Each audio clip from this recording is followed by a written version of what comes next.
Hey, everybody. We're back in the big Jers.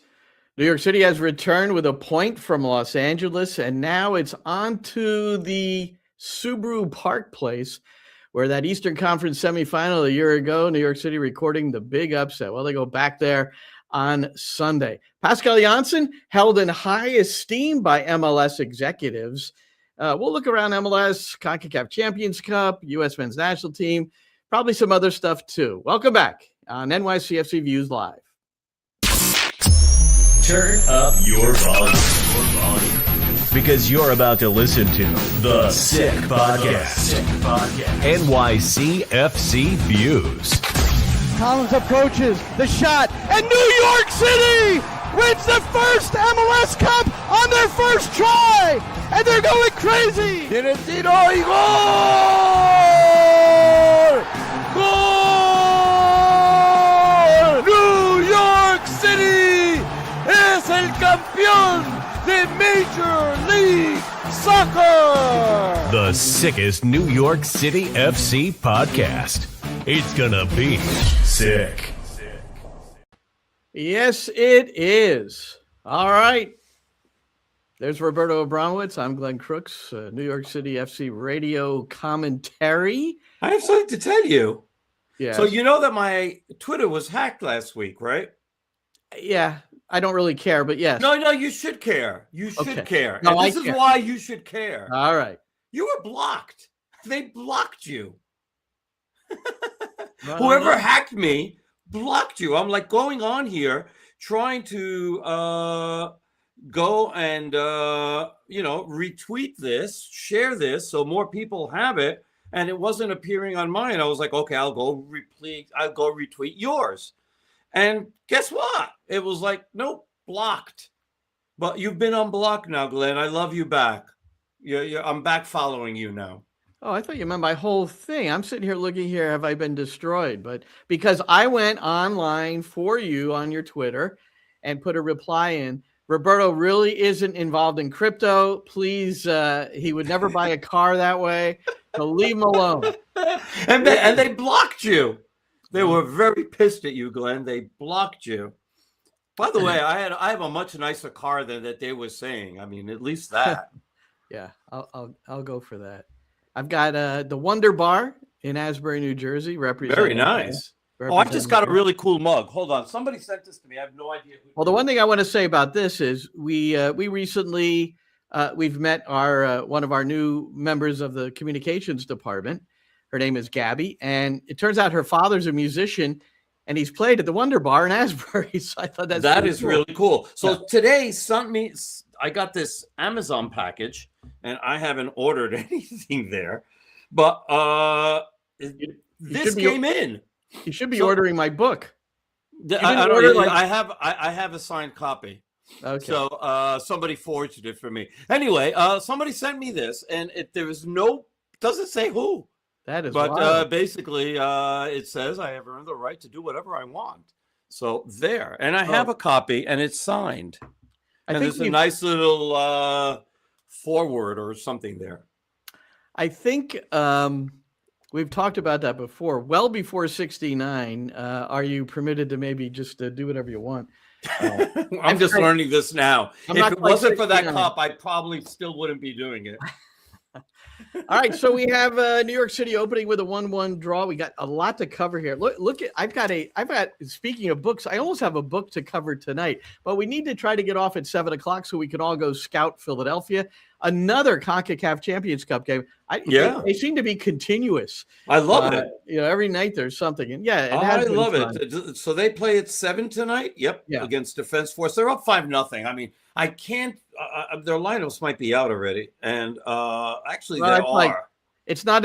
Look, it's not going to be an interesting game to watch from our vantage point of trying to sort out what they might do on Sunday. It's just not going to be. No, because I'm looking at the lineup: Ricks in goal, Martinez, Macania, Mbaizo, and Sequeira. Mbaizo's playing central defense, according to FOTMob. Lukic, Sullivan, so Sullivan gets a start. Raffanello and Bedoya, who's the captain. And then Alado and what is this? This Korzenowski. He's a college. He's a college kid. He's an interesting story. He's 6'5". I'm interested in seeing how that kid progresses. He's huge, but he's another Ivy League guy. Oh, I'm trying to remember which one, but we've got another Ivy Leaguer, in the house to potentially play on Sunday along with Matt Freese in the New York City goal. But now Kevin O'Toole, Kevin O'Toole. Sorry, Kevin. Yeah, you're dissing Princeton in your own state. I'm not dissing it. I just, sometimes you omit things. But Kevin knows look, I'm a Rutgers guy, so if I happen to forget Princeton every now and then, you'll forgive me.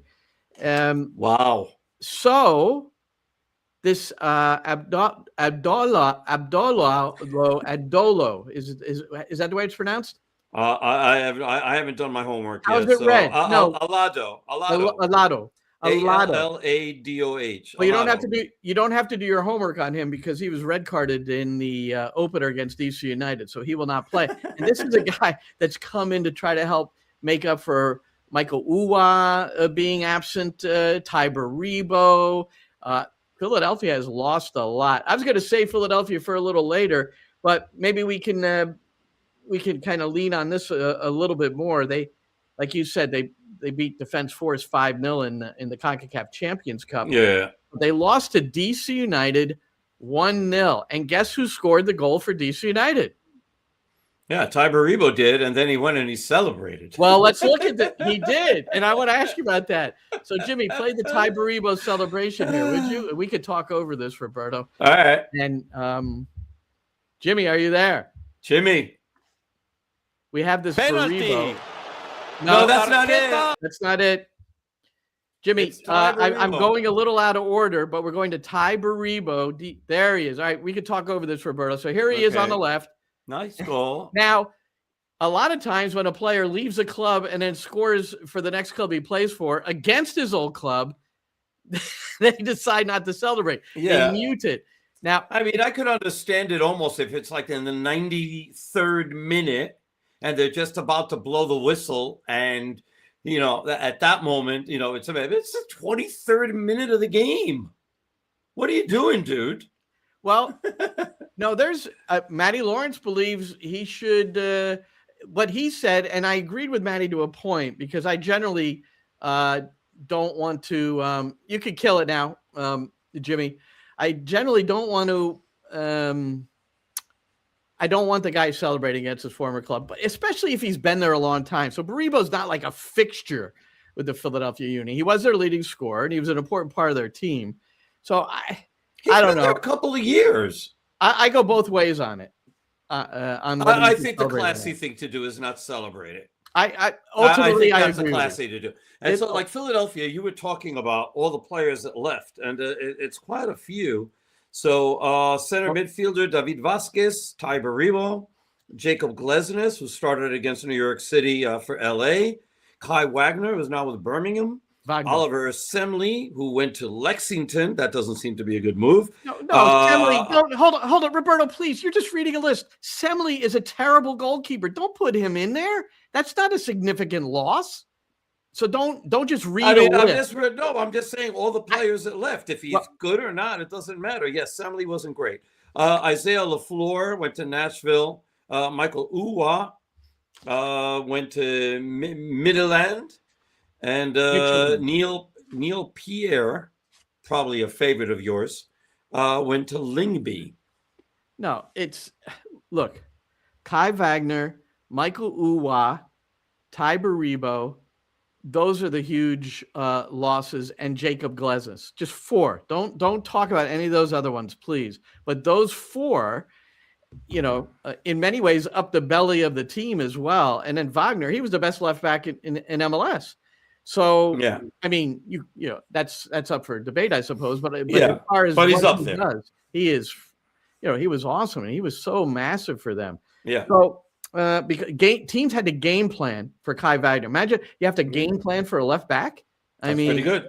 That is crazy. So, and they also are losing Glesnes. They lost somebody who was very good at long distance free kicks, and doing a little of the business. That too. He's a good center defender.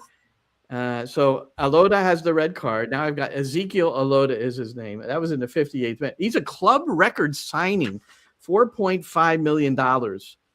And if you look at his goal scoring record, it's not superior. So this is it. They must have the scouting, and who's going to question the scouting of the Philadelphia Union?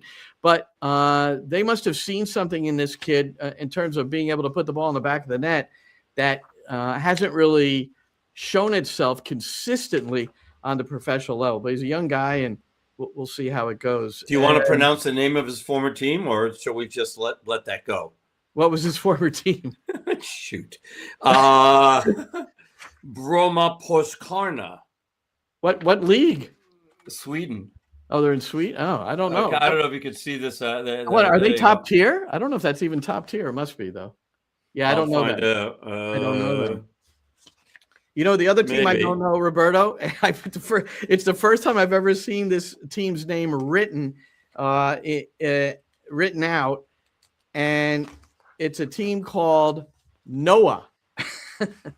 And they I got to find it here because they played one of Pascal Jansen's former clubs, AZ Alkmaar, today in the Conference League. So you had Champions League a couple of times this week. Then you had Europa League today and Conference League, CONCACAF Champions Cup, all 3 days. So it's really been crazy.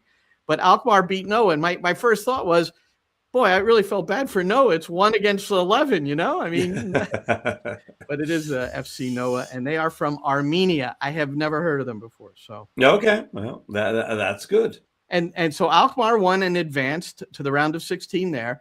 And Pascal's other former club, the most recent one, Ferencváros in Hungary, they advanced past Ludogorets. So they're in the round of 16 in the Europa League.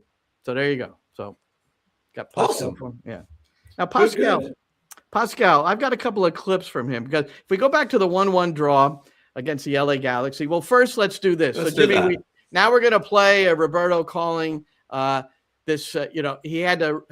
There was a lot of buildup to this goal. It's from 12 yards out, but there was a penalty before it, and then Nico Fernandez Mercado takes his first penalty for New York City FC, and it was pretty good. But here's Roberto. Penalty y tarjeta amarilla para Garcés. Es la segunda para Garcés. Se va a ir expulsado. El penal que lo va a ejecutar Nicolás Fernández Mercado. De pierna izquierda. 4 pasos atrás del balón. Arranca, tira. ¡Gol!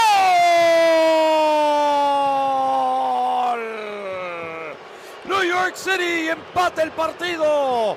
Nicolás Fernández Mercado tiró a su izquierda, se tiró al lado contrario Mikovic y estamos empatados 1-1. So I have questions for you. Yeah. I have questions for you.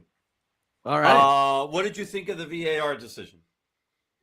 I agreed with it, but I could see where someone might go, well, Fernandez Mercado may have committed the first foul by lifting his arm up into the, he just kind of moved his arm and it was in the right below the neck. It was a bit of a forceful move, but you know what? Since it didn't hit, it wasn't into the face or head. Yeah. I thought, okay, that's just shoulder to shoulder with a little bit more added to it. And then I think I believe he was clearly taken down. The only debate on that would be, did he do something to initiate it? See, I think, was he clearly taken down? Yeah, obviously he helps it. I mean, he feels the shirt tug, which wasn't easily, it wasn't obvious at the beginning, right? Which is why the referee didn't call it. And then he went into Victor Rivas, and after VAR consulting, called the penalty. But the more you look at the play, you could see the shirt tug, and he basically gives the referee no other option but to call the penalty as far as that's concerned. But I was, when I was looking at the play originally, and until I was able to see the shirt pull, then I was like, "Ooh, this might go New York City's way."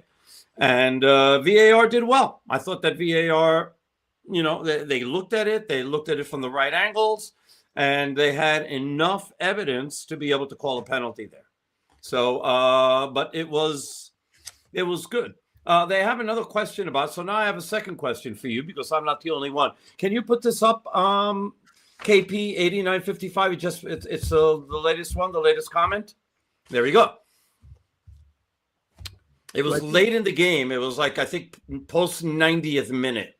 Yeah, I sort of remember, and I remember thinking, nah, you can't call. No, and we talked about it, Maddie and I together on the air that was not a penalty in our estimation. In our, we're not referees, but again, you get to see it over and over again on the replays, and Edvin Juricevic is the guy we should give some credit to on the VAR to call Victor Rivas over. He's done. I think because you send this to us every week.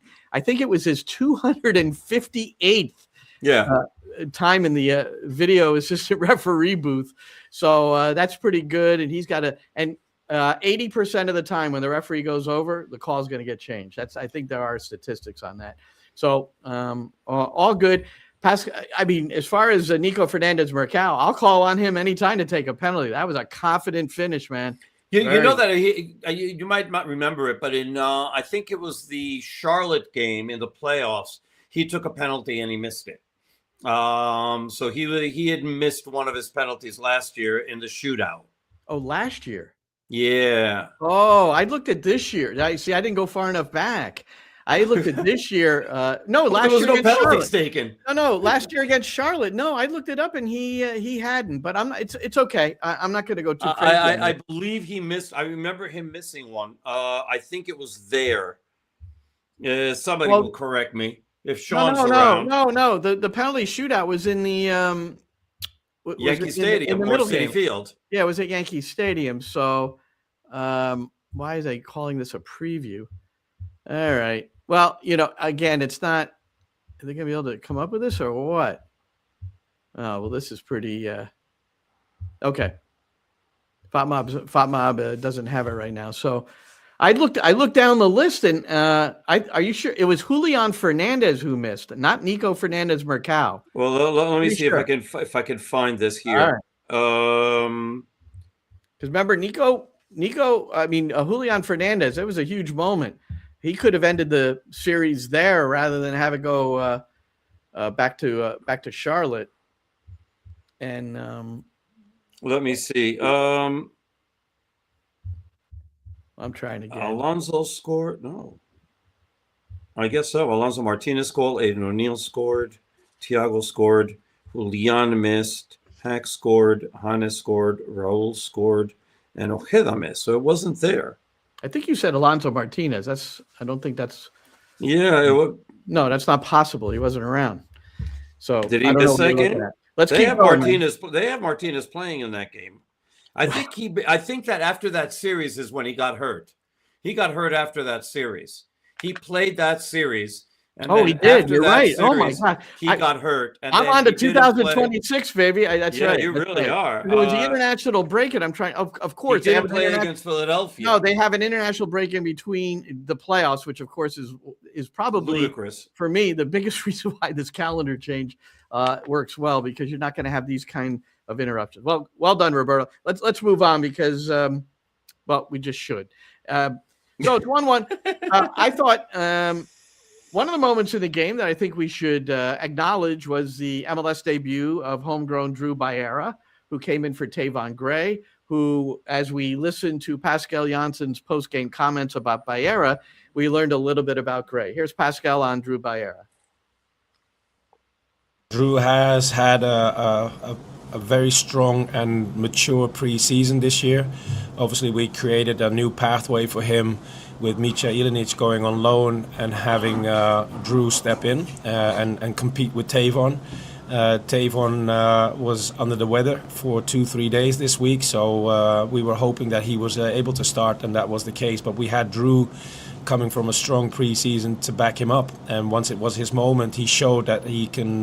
He's done really well in preseason. Hopefully, he continues this also. His attacking involvement was good. But especially playing against a good player like Paintsol is also something that has to be on your mind as a young player, because with 10 players against 11, the transitional moments become even more important, and he did a very good job in those phases as well. So I'm very pleased with his performance. Nice. And Nice.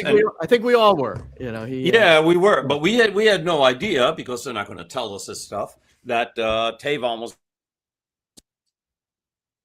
Say it again, Robert. We just lost your mic, I think. Jimmy, you tell me, because sometimes my end goes. Am I back? Yeah, you're back. So so we learned that Gray was under the weather, and now Baiera is the backup, not Ilinic anymore. So he's been given the reins there. So good for him. Now he's been around the club. He said something that he repeated, and this is a key word that he repeated that he had said in preseason, in competition. Yeah, sure. I like that. I do too. He's not just the backup. I'm gunning for your job. Yeah. Yeah. Well, which is fine. That's what you need. That's what keeps everybody playing. Well, we saw Ilinic and Gray go at it, so why Baiera and Gray could go at it too if Tavon, look, he's at a point now where if he has an off week, I don't think that would eliminate him from the 11. But if he went into a bit of a spin somehow, then maybe that's where Baiera steps in. But you're right, that is good. It's a good point to make. Now we know Baiera's been around the club a long time. He's a homegrown, and so the club, the digital department of the club, put this out, and I thought it's cute. It's assistant coach Mehdi Belushi. Show this one, please, Jimmy. Assistant coach Mehdi Belushi with Drew Baiera many years ago, and then now current. There you go. Day one and one day. That's beautiful. That's great. And look at Mehdi. That. Mehdi looks great. Look at him. Look at him. I think he looks fitter now than he did 8 years ago, or however long that was. That's probably, if it's day one, that could be I don't know if that's day one of the club or day one of Baiera. It had the dates in there at some point, I think, didn't it? I don't know. Either way, isn't that is cute? Very cute. Absolutely. I mean, it just goes to show how invested New York City is on their academy and their homegrowns, and and how they've been able to progress as a team, and not only have helped New York City on the field, but have helped financially by New York City being able to go out and sell them like they've done with Scally and then Sands on loan. And if he goes, I mean, there's Tati, even though he's not an academy player, but, young players, it's a business model. And part of the business model is having a strong academy. So is it next Tuesday we're heading into the city, and we're going to have a sit down with the new athletic director, sporting director, Todd Donovan. So that'll be nice to, review what he's done in his career. An outstanding player. Only 5 MLS Cups won as a player, including his rookie year with San Jose, and then the other 4 were with the Galaxy. So we'll get more on that next week and present some of that for you on our next NYCFC Views Live. We do this every week, man, and we do it live. How risky is that? I mean, if we never know when a cat is going to jump in front of you or that something, kind of or stuff. disconnect a mic. That kind of stuff, or an Australian like a Kai Trewin who makes his debut. So here's Pascal on Kai Trewin's debut. I'm very happy with Kai. He showed the qualities and the personality that we saw in the process of recruiting him. He can play in the back 4, back 3. He can play in midfield like he did today. I think he had a great help in Aidan O'Neill playing close to him today as well. And the funny thing is, when we talked about the game just now, the intensity of the game is something that he really, really loves in the MLS in his first experience.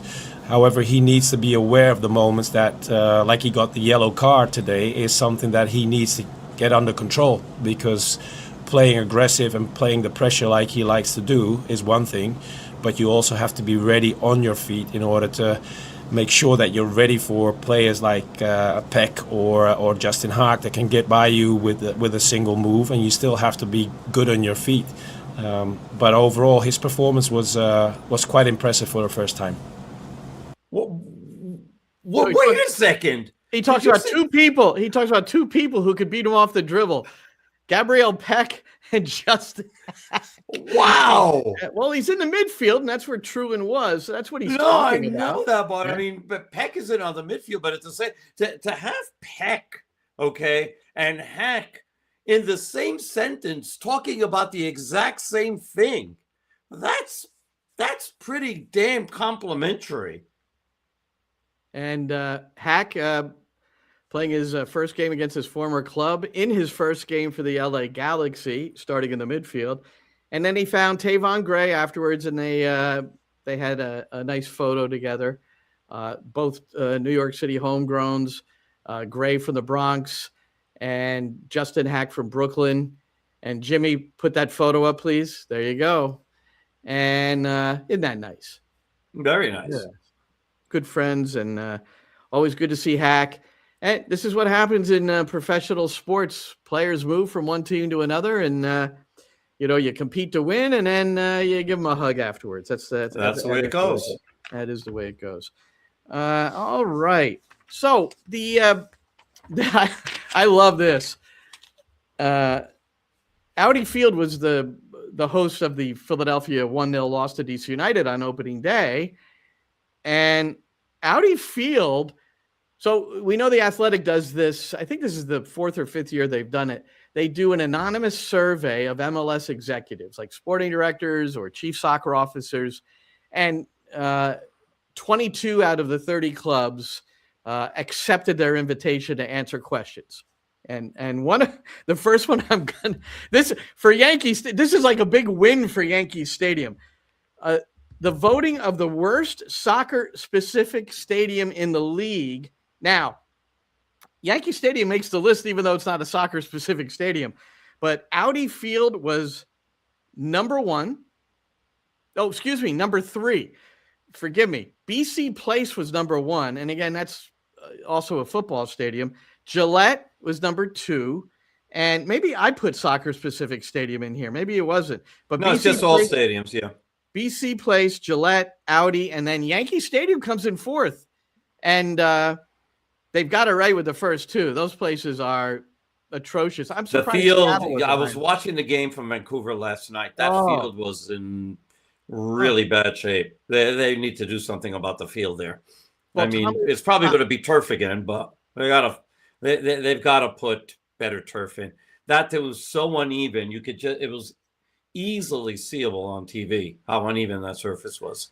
Well, look at what you watch is how the players respond. Thomas Mueller came in as a substitute, and the first ball to him he tried to run, he had to slide tackle, boom, win it.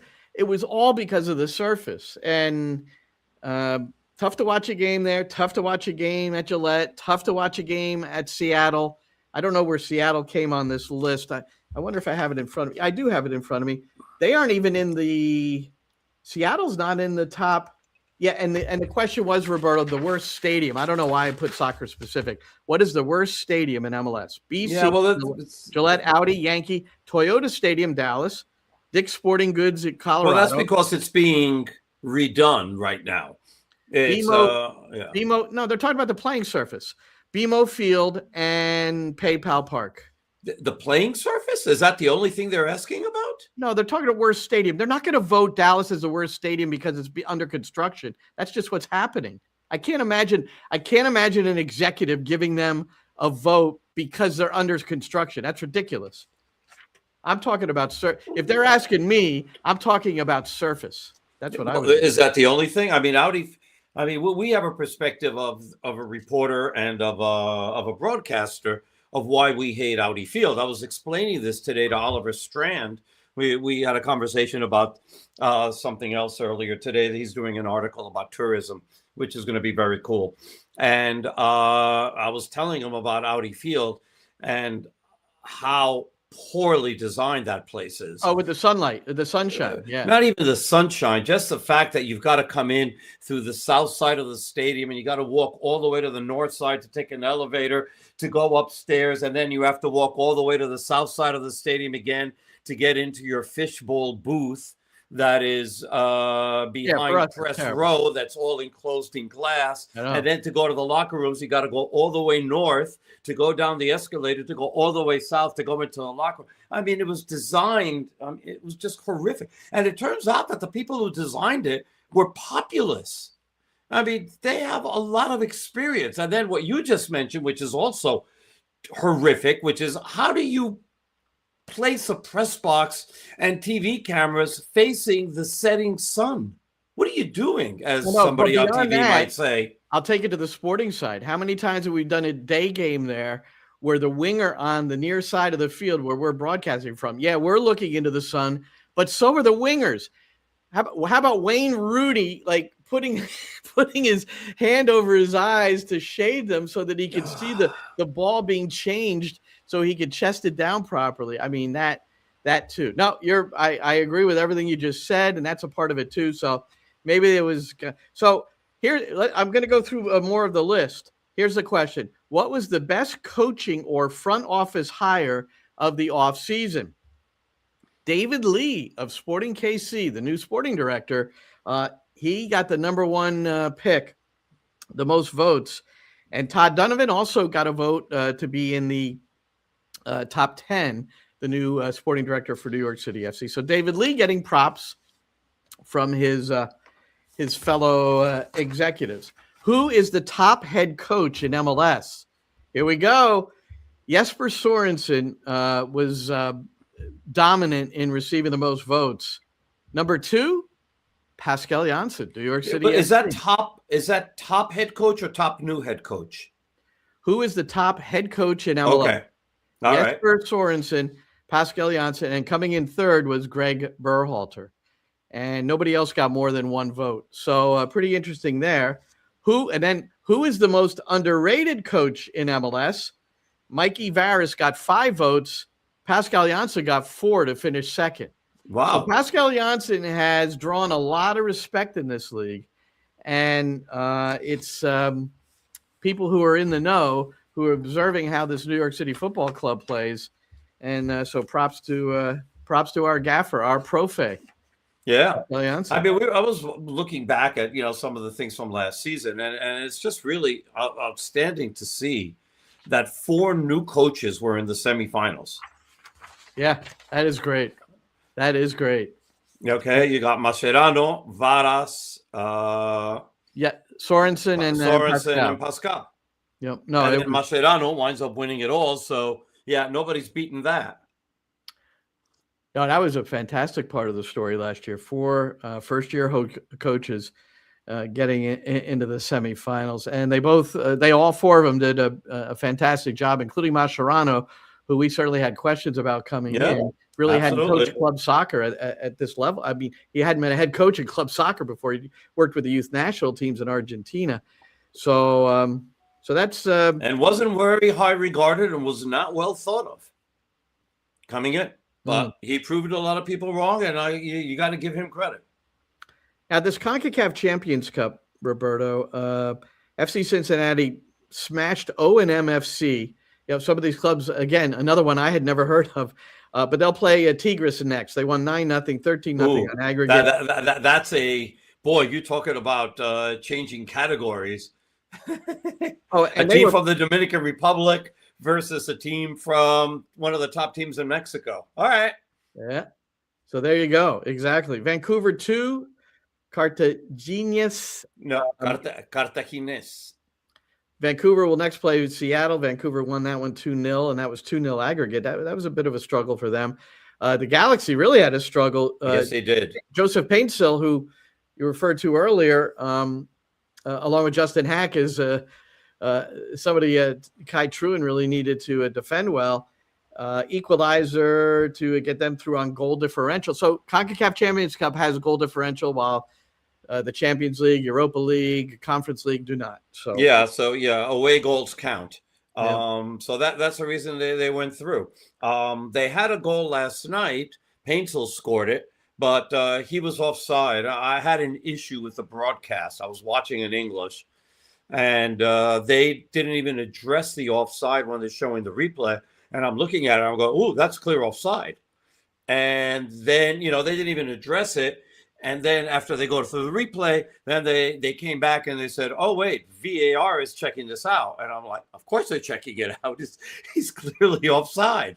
And it wasn't like it was like crazily offside, but it was enough to see that, first of all, they're going to check it. And second of all, well, let me ask you. The most likely scenario is that the goal is going to get disallowed based on the camera angle. I need to ask you, was it a solo broadcast? Was it two? No, it was two guys. I don't remember who, but it was two guys. Okay. No, on the Harry says it's one. That was on the Vancouver game. On the LA game, there were two guys on the LA game. All right. So, and I don't know who they were. That's okay. But they didn't even think it was offside. Right. Then when VAR was looking at it, are we going to go through all the broadcasters and do some critiques now? I mean, what do we? Well, we can. What are you saying? No, I don't want to. I don't want to do that. I don't critique broadcasters. You know why? Because we make mistakes. Oh, of course we do. And if I make a mistake and people call me out and I'm wrong, I'm saying I'm wrong. That's you. That's You're too sensitive. You have a strong system. I'm not too sensitive. I'm the one who had a heart attack. What are you talking about? It's not about sensitivity.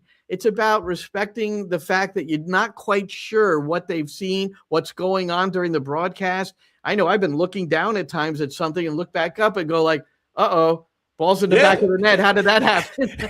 It's happened to me. It happens to us. I know.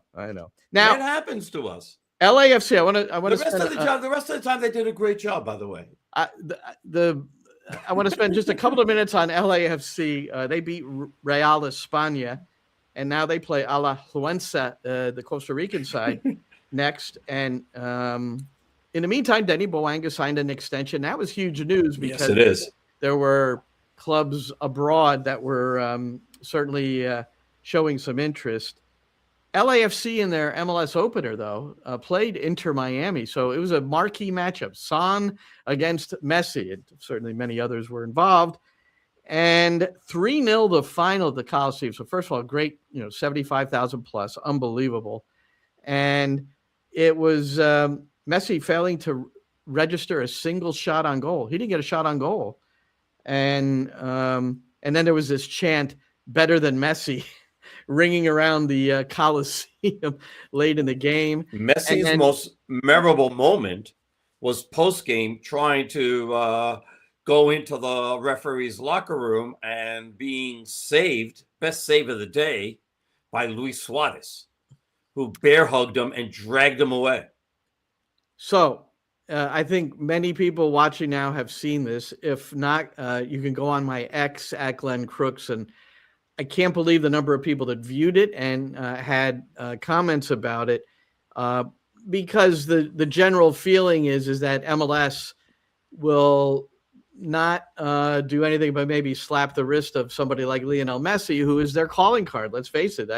Anytime Messi is not in a game, that's a bad moment for MLS, and rightly so. We understand, all people from all over are going to watch it. TV ratings are going to be better. The whole thing. Yeah. But you're right. I wonder what you think, Roberto, because my point, I brought up the Miazga thing where he entered but the difference, according to pro referees and then MLS, is that Miazga entered the referee's locker room, and Messi, apparently, I don't know the Coliseum setup, but I guess that was a hallway that he went down and had to be saved by Suarez, just dragged back out.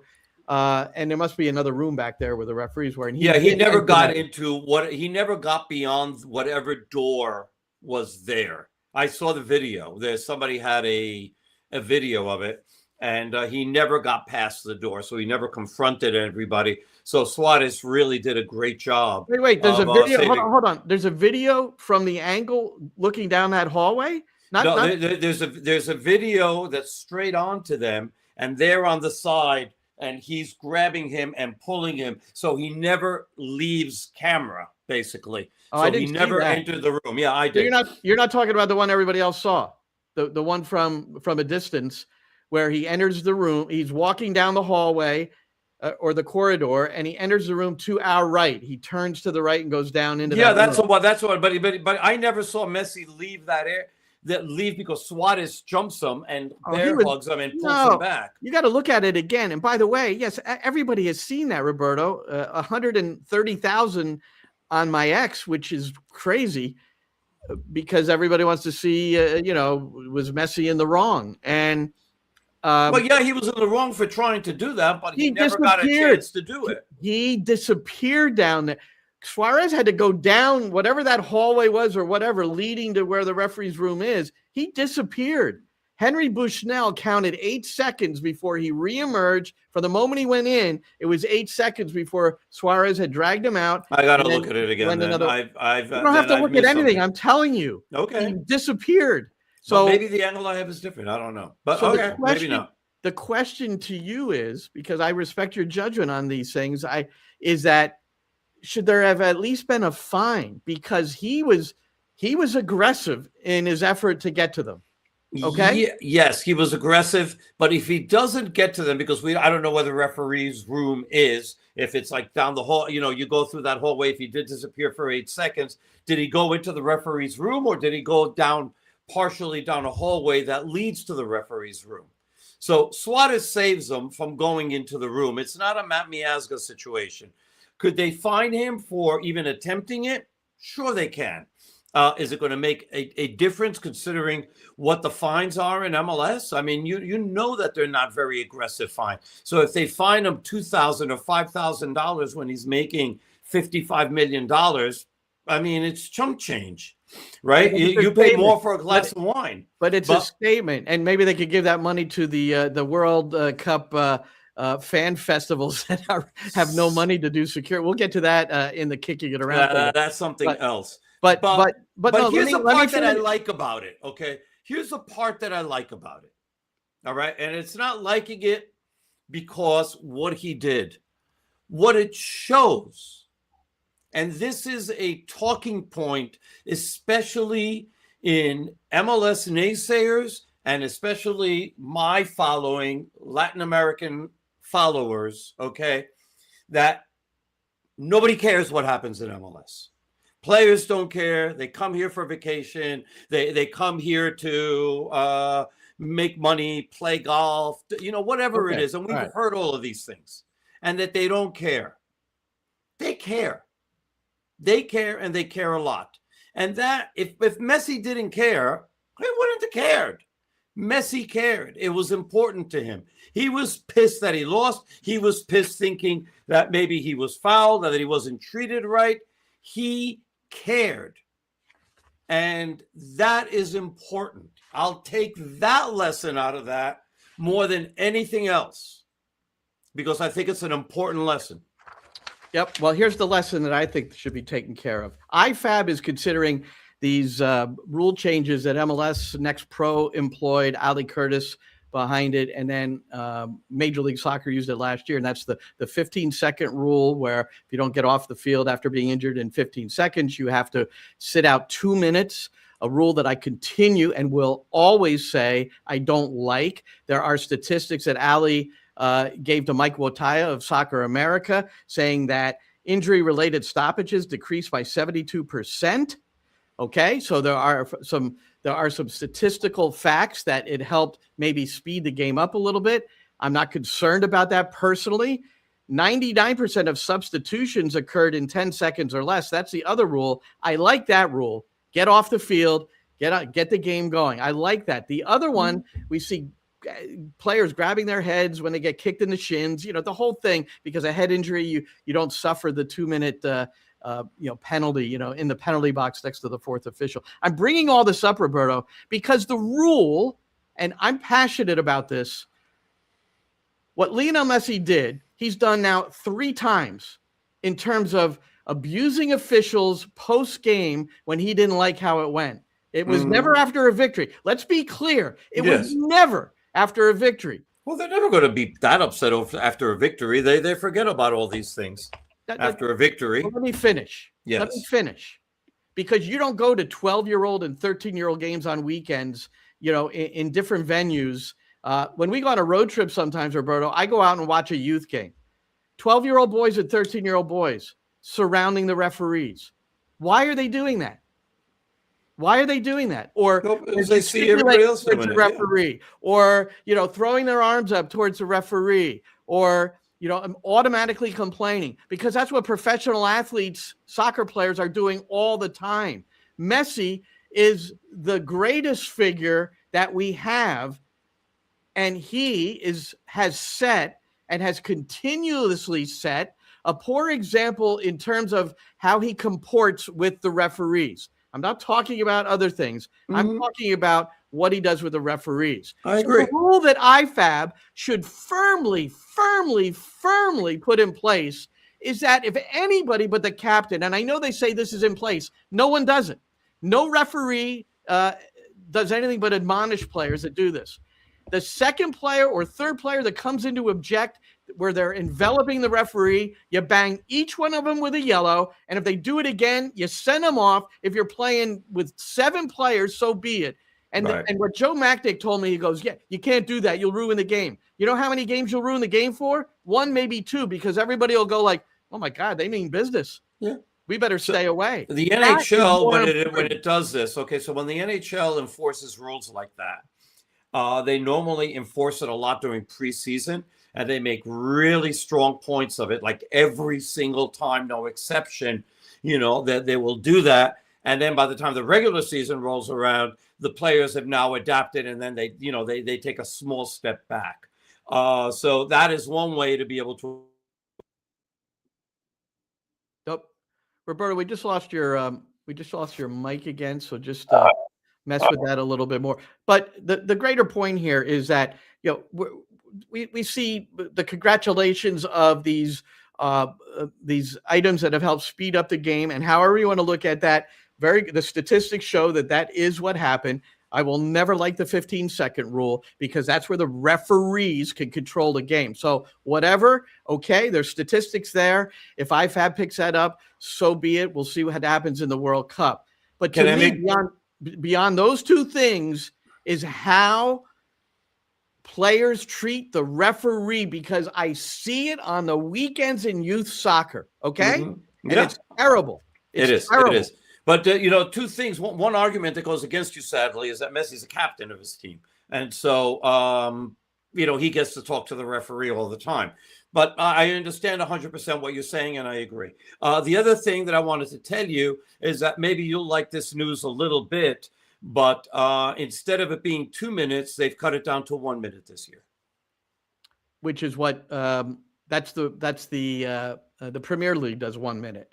So Premier League has that, and they do 1 minute. Yeah. Yeah. So it's 1 minute. If you wind up staying on the field too long, it's 1 minute. You have to stay out. And the Premier League, by the way, is 30 seconds. Unless somebody needs to correct me, if I'm almost certain that Premier League is 30 seconds, because the way I look at this, see, there's different ways to look at it. The way I look at it is an athlete goes down, and it's a legitimate injury, and the thought in their head is like, oh boy, I better get up and move, And what if it's a fairly serious injury, and they're trying to get themselves up so that they don't have to be hit with this 2 minute on the sideline or now 1 minute on the sideline. And it's nice that they probably listen to coaches, because Pascal, by the way, has said he likes it. So I respect the hell out of Pascal. But most of the coaches I've talked to do not like, Wilfred Nancy was one of them, do not like this 15-second 2 minute rule. But now it's 15 seconds and 1 minute. They should go to 30 seconds and 1 minute, and then I'll be happier, Roberto. Yeah, well, it's okay. I'm sure that IFAB anyway, MLS is going to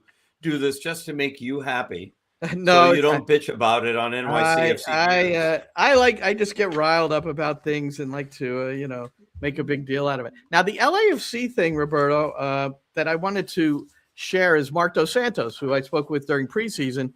And so, and it goes back to the big names. So there were big names in this LAFC Inter Miami game. I said Son and Messi. You could put Boanga in there. Hugo Lloris. So on that LAFC side, so Mark was an assistant and then became the head. So he's coached, Giroud, Vela. So he's been around for these really, really big names. So I wanted to ask him, how do you coach the big names and get the most effectiveness out of them? Because, they're a little egocentric sometimes, things like that. So here's what he said.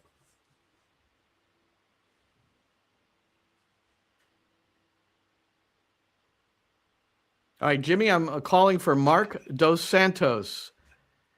Jimmy. I don't know. Maybe Jimmy had to, see the man about a horse, which, could happen with anyone. He's And frozen up in Montreal. There we Kielo, go. working with Hugo, working now with Sonny. They just want you to be direct, honest, and they want to see in you, I think, the young players work. They don't want to see laziness because they want to win. They want to make sure around them they have winners. So all these players have brought me to step my game up.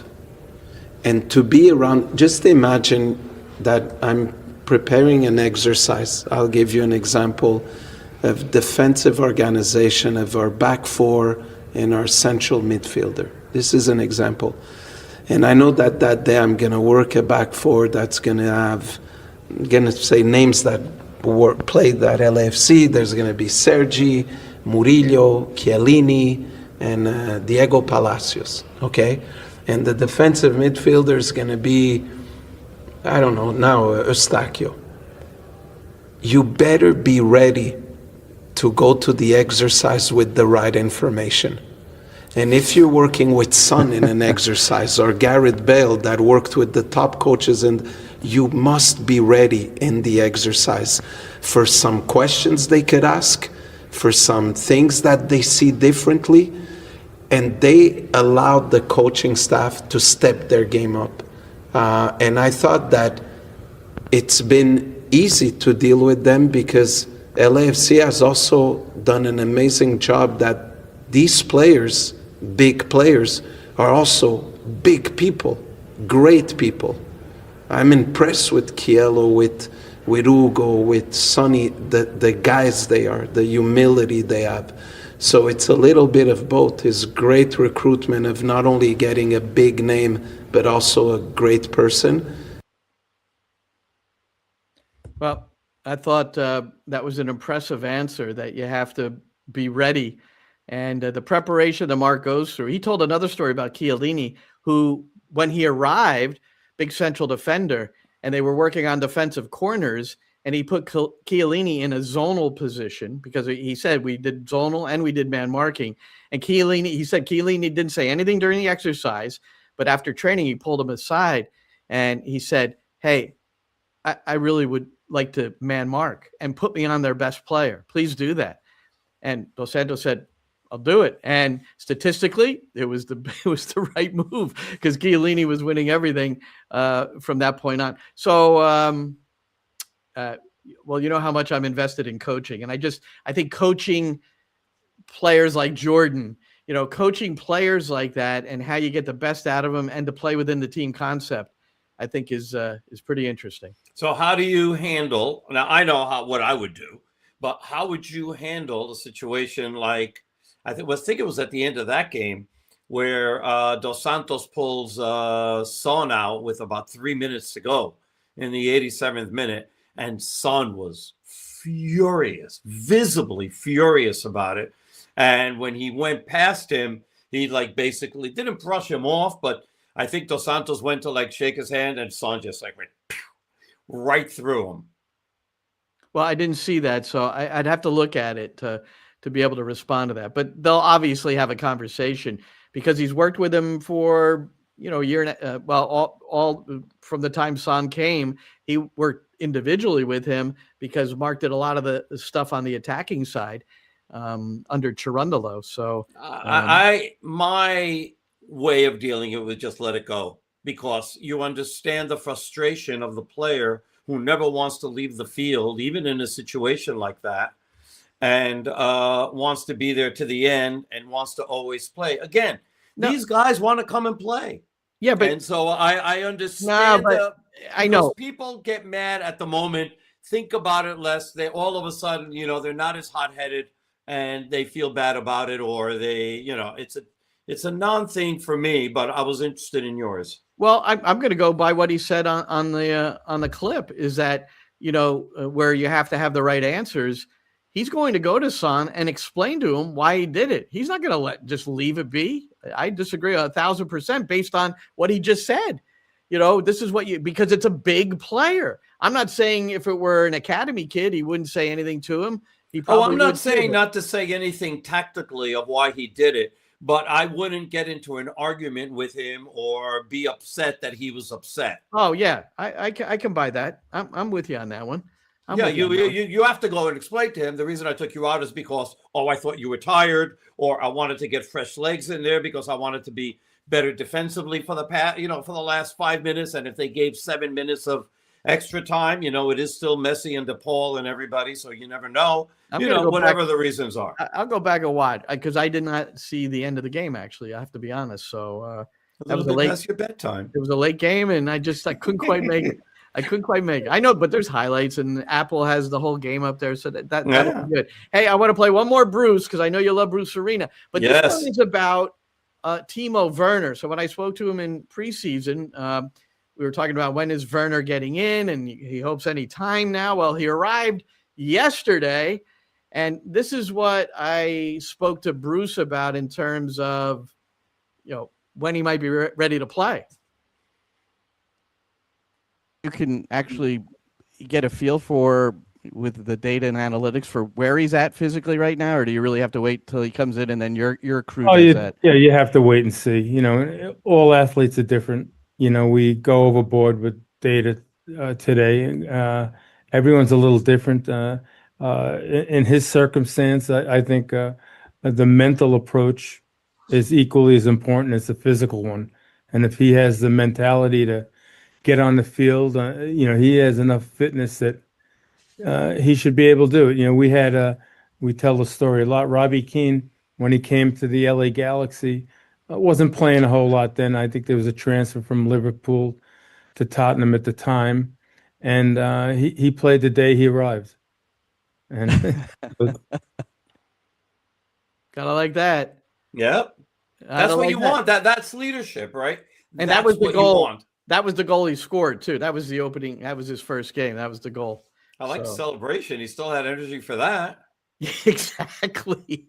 He could do that too. And he, I don't know if you looked at the all-time leading scorers in the LA Galaxy, New York City FC series, but Robbie Keane with 2 goals is the all-time leader for the Galaxy. And those 2 goals came in the very first game when they crushed New York City 5-1. You remember that game? I do. That was the game billed as Steven Gerrard against Frank Lampard, which was never going to happen because Lampard had I believe it was a calf injury, but he didn't train all week. And I don't think he even made the trip.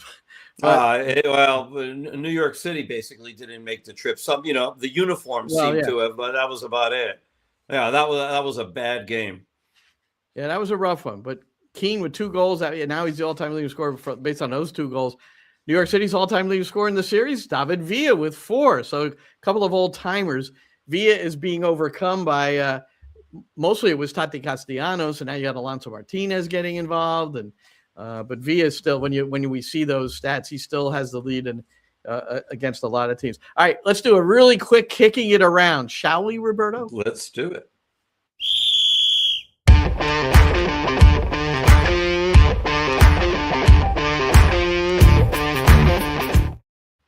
All right. I have so much. I just want to read one more survey thing from our boys at The Athletic. And the question here is, what MLS player, and this is, again, 22 of the 30 MLS executives from teams, 8 teams decided not to take part in this survey, totally anonymous. What MLS player will have the biggest World Cup breakout? The leader was 6. Matt Freese of the New York City Football Club in goal. So all these executives are pretty certain that he's going to be number 1. You're hearing about, Ethan Horvath now. You're hearing about, will Matt Turner be given another chance? And I'm really looking forward to these March friendlies because if Freese starts both those games, it's over. It's over. So I pretty much think it's over right now as it is. I mean, unless he has 2 howlers in a row, and then it puts everything up in doubt, I think it's over right now. But I think if he doesn't play those games, and just pick a random keeper, anybody you want to pick, if he doesn't play those 2 games, and somebody comes in and they do fantastic. It's Belgium and Portugal. These are games that Matt Freese wants to play in. I would think Pochettino, who has called them these 4 friendlies leading into the World Cup, starting with these exhibitions in March, he's called them 4 World Cup games. So I'm with you. I'm going to almost be shocked if Freese is not starting these games based on how Pochettino has classified them as World Cup games. Yeah, he's going to bring in his top players and basically, start making them play. I just want to see if Alex Sendejas makes it. I want to see. I'm hoping he does. Well, because I like his game. I like his game for the United States. I think that the way he plays, the way he goes against players one-on-one, his vision of the field, the trickery he can bring, the knowledge that he brings. I mean, he's America's best player, and that's, if it's not the best team in Mexico, it's top 3. Yeah. You can't. To me, you can't not bring him in. And he's durable, right? I don't want. Well, he's been hurt a lot lately. Oh, Normally he is, but lately he's been hurt. Although he's back now. Okay. Mexico, by the way, played Iceland last night in Querétaro. They sold out the stadium, over 35,000. But what I found interesting is that 2 American players that used to represent the United States at different levels, Richie Ledesma, who we all know and love from New York City FC, started it right back and got the first goal. And Brian Gutierrez, who used to play for the Chicago Fire, both U.S. national team players, or at least youth national team players, and both scoring for Mexico and basically raising their hand and saying, we should be playing for you in the summer. So I'm happy for them, especially happy for Richie. Both for Chivas, by the way. And that's and another Chivas teammate, Efrain Alvarez, played in the game too, who used to play in MLS. But that looks like it has the looks of a good win. What would be funny? Yeah. It would be funny, and I'd be interested. Let there be a little mini tournament between Mexico, the U.S., and then Mexican-American players. Mexico, U.S., Mexican-American players. Oh, okay. Yeah, it'd be fun. It's not happening, but it'd be fun. I like those things. Come on. Let's do it. Play it out in L.A. Let's close with this. I don't like to close on a bad note, but we're doing it. Great. World Cup. So the tickets have been that's what we've talked about, the tickets over and over again. And, now it's the Fan Fest. So they've canceled Liberty State Park in my lovely New Jersey. So that's done. And what's going on is I want to read this because I just saw this today. So I wanted to share it. I'm just going to read it. It's an article that I found, and it's about in relation to the government shutdown, because Kathy Hochul this month announced that the state will receive $17.2 million in federal funding to combat illegal or unsafe drone flights. But that funding is in jeopardy, number one. And these, the drones are, that's a problem if they can't be monitored. But look at the amount of money that they're spending just on drones. But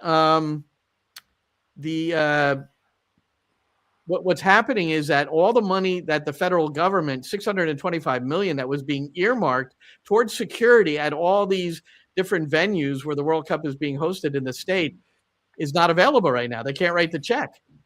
And Boston has given a deadline of less than 30 days. They said, if we don't know by then, we can't have it, because it's an organizational nightmare to begin with. And they're having it in places where there's going to be thousands and thousands more people than are normally in those areas. So the Foxborough one that you mentioned has to do actually with the games and the stadium itself, and guaranteeing, I believe, security and other things. And they haven't received the money, and they're like, "Who's paying for this?" And they're like, "We don't have the money to pay for it." We're a small little town. Are they talking about that their venue might not be able to host World Cup games? Yeah. Is that what you're saying? Yeah. Oh, I didn't see that. Oh my gosh. All right. Well, that puts all these things. And then obviously you have the situation in Mexico, which hopefully, that dies down and it doesn't put any of the games in jeopardy of not being celebrated either in Guadalajara or any place else. Well, did you see Portugal has one of their friendlies during the international break, late March, is going to be in Mexico, and they're contemplating, canceling it and not going. So, which, makes sense. All right. We're being ordered to wrap this up. Okay. Let's wrap it up then. I missed the order. I was on the comments page and Jimmy even said, please. So I think Canadian, for crying out loud. It's not, I think they go to jail if they don't say please over there. They're very nice. The baseball game I went to at Park Jarry, one of that old ballpark that the Montreal Expos used to play in, when somebody got a hit, they would clap and go, "Oui, monsieur, oui, monsieur." Wrap it up. Okay. We've got a game Sunday. It's an earlier game, airtime for Roberto and myself. He Spanish, me English, on the New York City FC radio network, 4:15 for the pregame show. Matty Lawrence and I will be on 3:30 for NYCFC pregame live. And Matty and I are debuting a new show on Monday at 11 a.m. Eastern, NYCFC Coffee Break. And the best part of the title of that show is that Matty Lawrence doesn't drink coffee. But anyway, we'll be reviewing and doing all kinds of things about New York City and the rest. So, so we figured, hey, we're just hanging out, so might as well do a show. So we're going to do that too. But for Roberto and for Jimmy, our producer, I'm Glenn. Have a great night. Enjoy Philadelphia smashing their opponent tonight and get a look at them before New York City plays them on Sunday. It's NYCFC Views Live. And that's a wrap. Hope you don't miss us too much until next time. Follow the Sick Podcast NYCFC Views on YouTube, Instagram, Facebook, Google Play, and Apple Podcasts.